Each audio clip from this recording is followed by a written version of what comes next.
Ya, di dalam istilah di Islam ada istilah permudah jangan kau persulit, bahagiakan jangan kau bikin sedih. Tapi kadangkala kita seringkali suka menggampang-gampangkan segala sesuatu. Tetapi bicara soal ajaran agama Islam, di dalam Al-Qur'an itu banyak sekali hal-hal yang sifatnya tolerir atau mentolerir segala sesuatu. Contohnya sudah jelas daging babi itu haram. Tidak boleh umat Islam memakannya karena itu haram. Tetapi dalam beberapa kasus kalau kita tidak tahu ya masih bisa dimaklumi ataupun tidak ada pilihan lain. Tapi tetap dasarnya adalah haram. Nah, Ustadz, bagaimana kita bisa menyikapi ini, Ustadz, dengan tema kita rukhsah dan istiadat menuju kesempurnaan? Silakan Ustadz dilanjutkan. Ya, kembali kita harus fokus. Kita ini bukan ulama, kadang-kadang bersikap lebih dari ulama kadang-kadang. Terutama anak muda-muda kalau udah, padahal hadis itu kalau ditanya berapa jumlah, saya pernah diskusi sama teman-teman, sampean tahu hadis itu jumlahnya ada berapa ribu, yang sampean apal tuh berapa, yang hadis sahih berapa, yang muqatik berapa, yang musalsal berapa, yang mu'an-an berapa, yang mudoyak berapa, yang mutawatir berapa, yang hasan berapa. Ustadz, mu'an-an itu apa? Diem aja ntar saya terangin, nanya aja. Puasa-puasa ini semuanya pada mangap semua, apa maksudnya mu'an-an? Artinya begini Mas David. Hadis itu menjadi masalah jika sambungan sanadnya itu bermasalah di tengah jalan. Misalkan dari si A, si B, si C, kemudian di tengah-tengah ada tukang bohong, maka hadis yang benar tadi menjadi masalah, menjadi dhaif gara-gara itu. Atau yang meriwayatkannya itu tidak banyak, maka disebut hadis gharib. Asing kali aku ini, gitu kan? Jadi kalau hanya sedikit, ini meragukan ini. Jangan dipakai. Ada yang bilang macam itu. Oh, begitu. Ada kalanya ada hadis ahad yang meriwayatkan Sayyidina Abu Bakar saja, misalkan. Kalau Haji Abu Bakar saja, yang lain tidak meriwayatkan, Ali nggak meriwayatkan, namanya hadis ahad. Tapi akan meriwayatkan Abu Bakar. Maka bermasalah di sini. Abu Bakar ini tukang bohong atau bukan? Itu masalahnya. Karena yang menjadi standar kesohihan hadis itu adalah banyak tidaknya periwayat. Itu yang dipakai. Sementara ada ulama tidak menggunakan standar itu. Ya. Atau antara Imam Syafi'i dengan Imam Bukhari dan Muslim, lahirnya duluan siapa?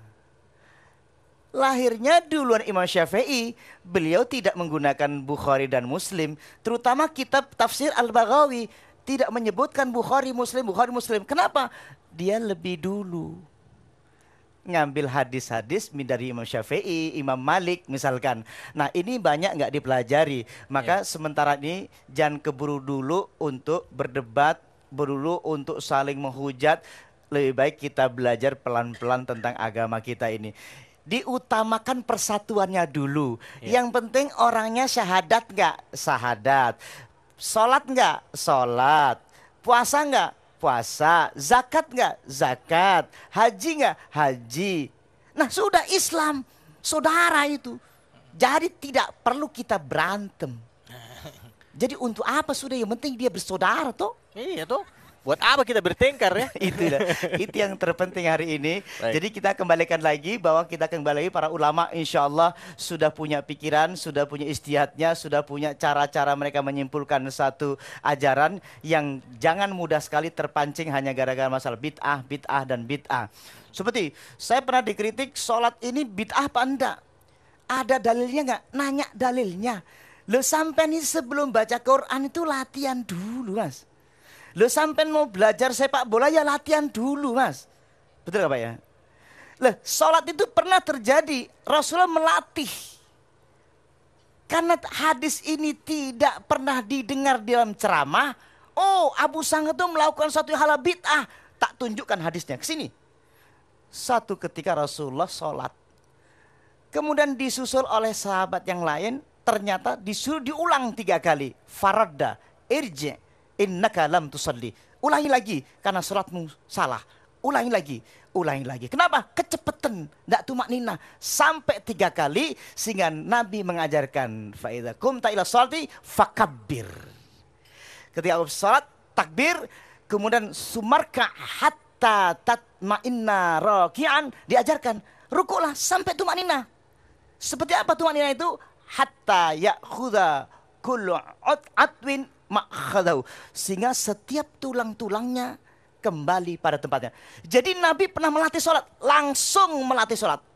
Ada lagi orang yang sholat salah oleh Nabi, maka dibetulkan oleh Nabi. Salah sholatmu, sholatmu jangan kayak guguk. Nah gitu loh. Ada yang sholat begini, Allahu Akbar. Salah, angkat tanganmu. Dah, jauhkan ketiakmu, buka lebar-lebar. Dah, dibetulkan oleh Nabi. Dibetulkan tangannya lebar. Sehingga Nabi kalau sholat, ada anak domba lewat, anak domba bisa lewat. Jadi kalau kita kan terlalu begini nih. Allahu Akbar. Ayo dibetulkan oleh Nabi itu. Nah itu namanya melatih sholat. Jadi para sahabat Nabi melatih sholat. Itulah Mas David. Jadi banyak hari ini juga bab khusyuk. Ada waktu kan sesi ini? Masih ada. Bab khusyuk ini ternyata banyak juga yang hadis-hadis yang tidak disampaikan oleh orang kita. Sehingga taunya kita sholat udah selesai.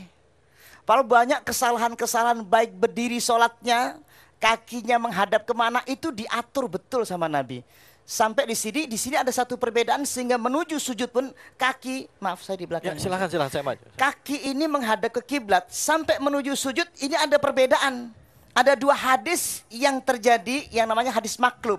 Yang satu mengatakan jangan seperti sujudnya onta. Ya. Onta itu ternyata depannya dulu. Satu lagi menyuruh menggunakan lutut lebih dulu. 2 hadis.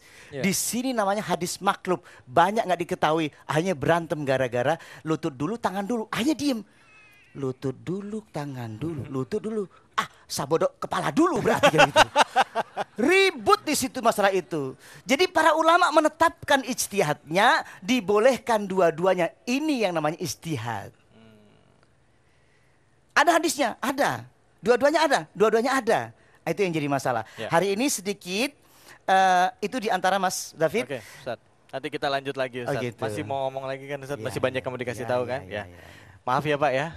Maaf ya, sabar. Innallaha ma'a sabirin. Jangan kemana-mana, kami akan berikan kesempatan untuk Anda pemirsa yang mau bertanya. Silakan monggo, Ustadz Abu Sangkan akan bagi-bagi ilmunya. Tetaplah di Bahasa Ramadan. Salat